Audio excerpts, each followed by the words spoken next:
The Auditor-General of South Africa, Tsakani Maluleke, has expressed concern on the fact that the Matjhabeng Municipality paid for a flood protection dam that was never built, resulting in a loss of 7.2 million rands. In her report, Maluleke highlighted issues such as unfair procurement, ineffective financial reporting, and asset and investment losses. Activists and Citizens Forum have hit out at the Matjhabeng Municipality. Spokesperson Dennis Bloem joins us now. A very good evening to you, and thank you so much for Mr. Bloem. Just give us the genesis of this issue from what you remember as an organization. Good evening, Tsepiso and viewers. Tsepiso, this is not new in the Free State. This is all the time when the Auditor-General tables a report, she will always flag the Free State as one of the provinces that is in serious trouble. Now, here is a dam that was supposed to be built. The money is gone, but there is no dam that is standing there. In the meantime, people are suffering in Matjhabeng. This is totally unacceptable. And nobody is being kept accountable for this mess that is going on there. Just as I said, what you remember of where this whole issue began, because I see the COGTA spokesperson in the province says they were unaware of this project. I mean, an amount of 7 million rand, even if it was 700 rand or 7,000 rand of state coffer funds, is very concerning. How is it possible that COGTA says we are unaware of the project, that it is possible that it was the Department of Water and Sanitation? Such confusion, it seems derelict in duty of either department or the province. Tsepiso, as I have said, this problem of the Free State, the seed was planted by the former premier of the province, Ace Magashule, when there was a total chaos. Nobody was ever must account for what he or she is doing. This is an old problem in the province. It's not only Matjhabeng. I can tell you now, Tsepiso, it's not only Matjhabeng Municipality. Almost all municipalities in the Free State is the same, because there were no accountability. Ace Magashule has created, there was havoc in the Free State. The Free State is all municipalities. I'm saying all municipalities, all Bloemfontein, etc. You will see sewage running all over the place. Velbo is in touch. People must live in houses full of sewage. Now, this problem of the 7.2 million is just the tip of an iceberg. There are more and more municipalities in the Free State that is sitting with such problems. What is the size of this? What is the size of this municipal infrastructure grant, and how is the money dispersed, the procurement processes? Because I'm trying to understand where the money would have come from for Department of Cooperative Governance and Traditional Affairs to say we are unaware of this project. So the money did not come out of a vacuum. What processes would have been undertaken for the money to come out, from whose budget, and who would have approved it? So this money comes from National.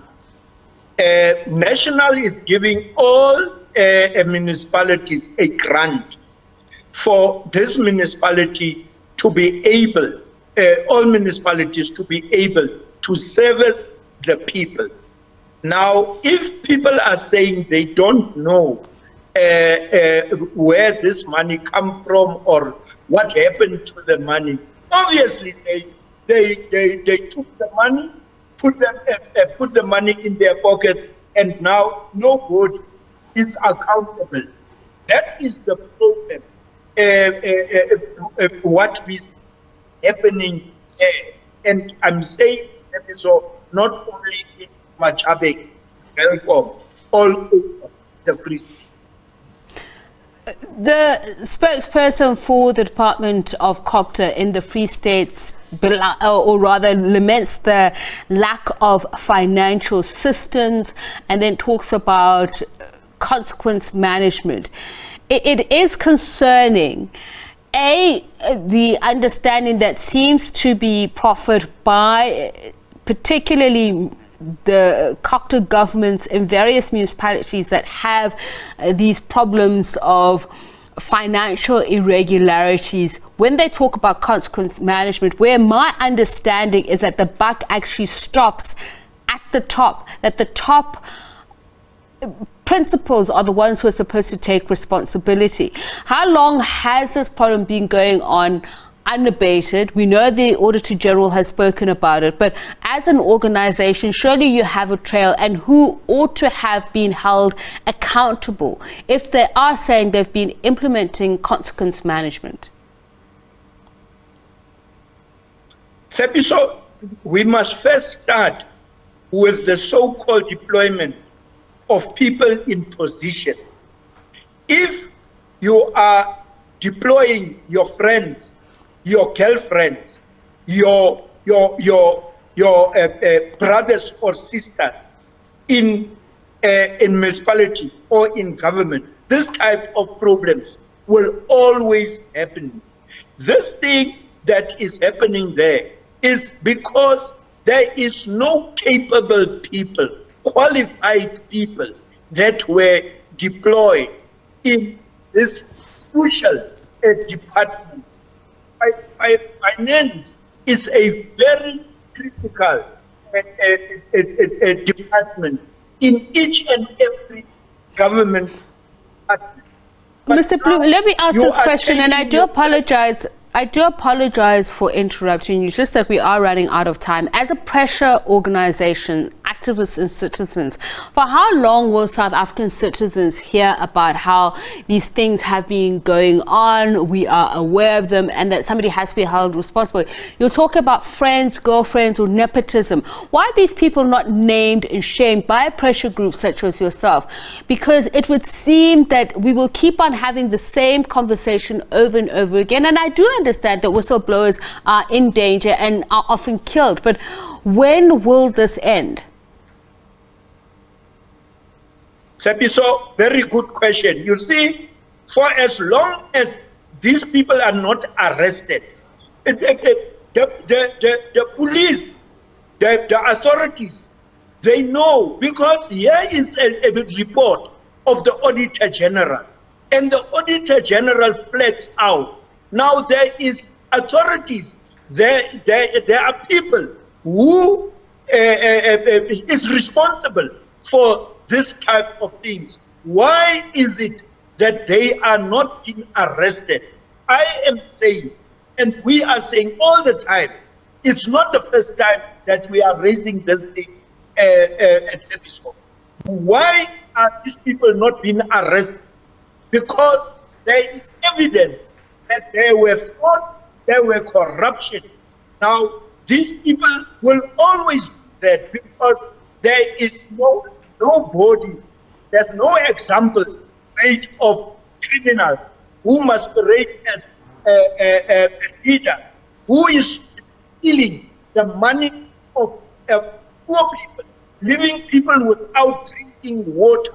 That's a serious problem in Belgium, in Tabo, in Gonville, of water shortage. Here are people sitting and eating, stealing poor people's money. We feel that National Police and the NPA is paying the people, and arrest these people, send them to jail. This thing stop when people see people orange uniform. That is the only answer at this issue. Thank you so much, Mr. Bloem.